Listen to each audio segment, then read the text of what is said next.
Welcome back, Troglodytes, to your daily dose of guitar information, the Trogly's Guitar Show. Last week I had a very interesting private help session get scheduled. It was for this custom-made ES335 from around 2004 is what I thought. And while this isn't tonight's main feature, I thought I would talk about it because while researching this, I ran into the strangest 335 I've ever seen. However, this one's pretty mind-boggling in its own right. We've got this nice kind of iced tea cherry sunburst finish going on. It's got a factory Bigsby. There's a roller bridge on it. We have some sort of a ring around a P90 pickup, which honestly looks a little bit strange to begin with, but it was stock like that from the neck and bridge. And then the other thing that you never see on a 335 are these trapezoid inlays. Now there's a few models in the 70s that aren't actually labeled 335s that got these, but as far as a legit 335, typically it's the small blocks or the dots. So the fact that this guy has the trapezoids is really strange. So my first thought was, this thing has to have been modified. It cannot be legit, because Gibson just doesn't use roller bridges stock. However, after looking more at these pickups, it doesn't look like a humbucker would fit in those routes. So that's why I started to think, okay, maybe this is some sort of a weird custom order. Because if you zoom in at the 12th fret, you don't see any filled in inlays here. And you might say, hey, well, what about the small blocks? I think you technically could expand on those to get trapezoids. However, he was also able to get some additional information from Gibson here. Apparently it was a custom order for a guy in Australia. But what a strange beast. But speaking of strange beasts, take a look at this thing I found during my in-depth research for that last one. It's a strange dragon ES335. Now personally, I like more friendly looking dragons. This kind of has some Godzilla-like vibes to it. So it's not a 335 I would adopt as the new show mascot, but I love the colors on this thing. It's a nice space-like design, kind of like what we saw from the mod collection, which we reviewed and demoed in this episode. But besides just the cool artwork, you can tell it's a historically spec 335, and it's got a really rosy fretboard on it. Kind of matches the whole dragon flame theme going on here. However, it's not the top I like about this guitar. It's the back. You got this weird, crazy wizard man here trying to contain the dragon, put him into some sort of a black hole in space to save Earth. And you get a little bit of lightning going on. You've got the purples and the blues and the ebonies. Looks like you'll have some metallic flakes within here. But then the design also continues up the neck, again with the lightning and the swirls. But then I saw this and I was like, oh my goodness. Up until this point, I was thinking somebody just took a 335, took it to an airbrush artist and had them redo it, but that decal is over top of the finish. That very well might be original. And apparently it's from 2003 and was 63 reissue in style, so it's a nice custom shop piece. And according to the seller of this one, it has never been played. And apparently Gibson customer service confirmed that they commissioned tattoo artist Judy Parker to paint one of these for them. Gibson customer service doesn't always have the most accurate information, but for anything made after 1987, they're probably your best bet. If you're asking for advice before that, it's usually just an entry-level employee searching on Google to see if they can come up with the right answer. But it's nice that Gibson offers that service in general. But it looks like, yes, we can see the signature of the artist right there. This one was sold for around $5,000. I honestly couldn't tell you how old this listing was, though. I mean, it probably sold a while ago. I'd imagine something like this might be worth close to $8,000 today. Not quite sure. It's kind of a niche piece. But speaking of weird airbrush things, here's a Fender Stratocaster in a 57 reissue style. Done up for the Toronto Maple Leafs. Now, I'm not really big on this team or the sport in general, and the design doesn't do much for me, but it's kind of an interesting little blue tiger guy there. But what made me really appreciate this is the fact that, obviously, very Canadian themed right here with your old maple leaves. And they also have a giant design on the back, cracked ice and all. But then the guitars made in Japan. It's just a little bit funny to me. But to be fair, Canada doesn't really have the option to have Canadian-made Fenders or a Canadian-made Gibson. Okay, technically there was a very short period in time where you could find a Canadian-made Gibson, but that's a topic for another day. But if this team wanted one of the 3 big-name brands in guitars, they can't necessarily have it made in Canada unless they do one of their boutique luthiers, which there's tons of them out there. But how about a couple extra spooky guitars for tonight? So this one's by Manchester Music Mill. It's currently available. It was just listed not too long ago.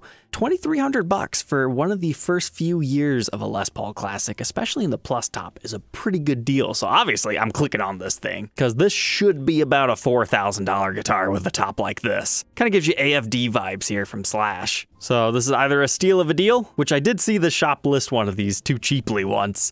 So that's why I was really excited here. But then I got to the headstock and oh my. Okay, this is something that happens in the 90s to Gibson headstocks. Something about the way they were applying the finish, it will start to delaminate, and this is a really extreme case of it starting to chip. Normally you just have like these little bubbles right here, and it's just a mild annoyance. It's an easy fix, you just have to have somebody refinish to the front of your headstock. However, it's kind of like the Super Custom episode. You're in trouble if you do, and you're in trouble if you don't. Because if somebody does a blacklight test and they see, oh, the face of the headstock doesn't glow, there must be a headstock repair hiding, which is a very valid thing to be scared of. So just document it really well, and then maybe you can get away with it. But all this needs is slightly sanded down, new clear coat, and new Les Paul model silk screen, and it'll look great again. Or you can just choose to use it as is. So I was thinking, all right, $2,300, and that's your biggest problem? Besides some dings on the neck and whatnot, that's not too bad. But then, ooh. Then you see it, it's got the headstock crack. Now to be fair, that doesn't look like a full-on break, it's just one of those, okay, there's a crack in the neck, we need to inject some glue. It's probably going to be very stable. However, it's still a repair, that doesn't matter at all. 50% devaluation. These frets definitely look like they've been leveled and crowned a whole bunch of times. Probably needs another crown job would be my guess. But those early classics, fantastic guitars. And hey, this Voodoo showed up again. I remember talking about this one like last year or something. SG Voodoos, they look like this. This one looks like this. There's an extra Voodoo guy on it. These have the cool little skull guy on the fretboard, but it looks like somebody has actually taken the time to engrave another Voodoo guy into the guitar. I always thought that was just a cross shape. I think this is the clearest photos we've ever seen, but now I see exactly what they're going for here. I've never seen this graphic before, but I wasn't following new guitars at that point in time, so I'm not sure if that is a Gibson original design there or not. But the seller says this one is a mystery, and it was specially carved for a dealer. I've never heard of this before. So I'm not going to comment too much, except for the fact that I have seen another one of these, but I have a sneaking suspicion it's this exact same guitar just being sold again later on. But he said Gibson has not been able to confirm anything about it. I mean, I think it would be pretty easy just to carve up an existing one of these and just stain it red. So I'd probably lean more towards it's been modified, but again, I don't have the full information on this one. But if it is some sort of a prototype, I'm glad the production ones didn't end up doing that. Things are getting too scary for you guys. How about this one? A very angelic SG Standard. So I saw this one as a 2005 cream. This is such a beautiful SG. I love it. Apparently, this is stock from the factory with a cream pickguard and it just transforms the whole look of this thing.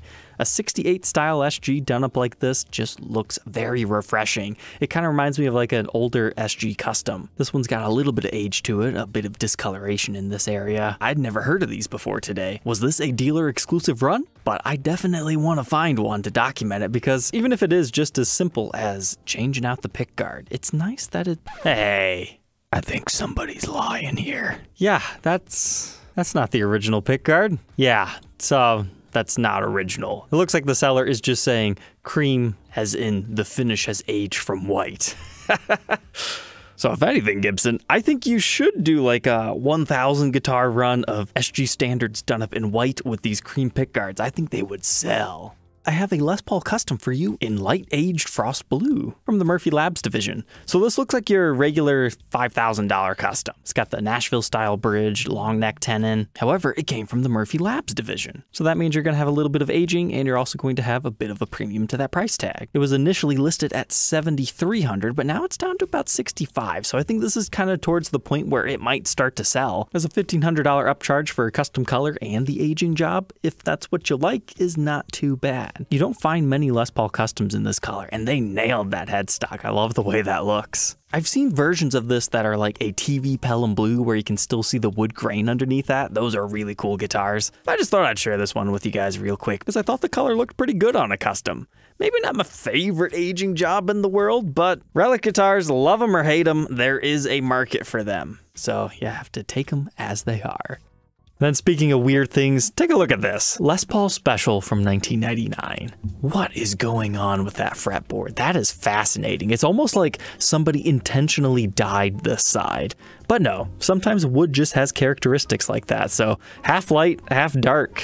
But the reason why I say it could be dyed is it looks like somebody has refinished the top here. So maybe somebody took a little bit of this stain because it is suspiciously about the same color, right? And just did it up on the other half. The photos aren't quite good enough to tell for sure, but this is just a regular 1999 built on the 4th day of the year Les Paul Special. You know, the Special back then just meant like a really stripped down Les Paul Studio essentially. Like they were a little bit thinner, but they would be modernized in the fact that they don't have the P90s anymore. They don't have the wrap tails. They've got the full humbuckers and stop bar setup. Oh, and also they would have these little swooped comfort cuts back here. Very nice guitars, not too much money. Maybe not my favorite, but there's a lot of people who love digging these things. But this thing apparently has a nasty heel crack that's been repaired on it. There's a giant ding in the neck, but this photo also shows us that the mahogany neck has some figuring in it, which is cool. And yeah, somebody swapped out our pickups, electronics, all that good stuff, and refinished the front. It's definitely some sort of a road dog, but at least it's an interesting one at that. Poor thing only lasted 8 years before it got busted. But nice JB Jazz combination in the pickups. Those are very nice pickups in there.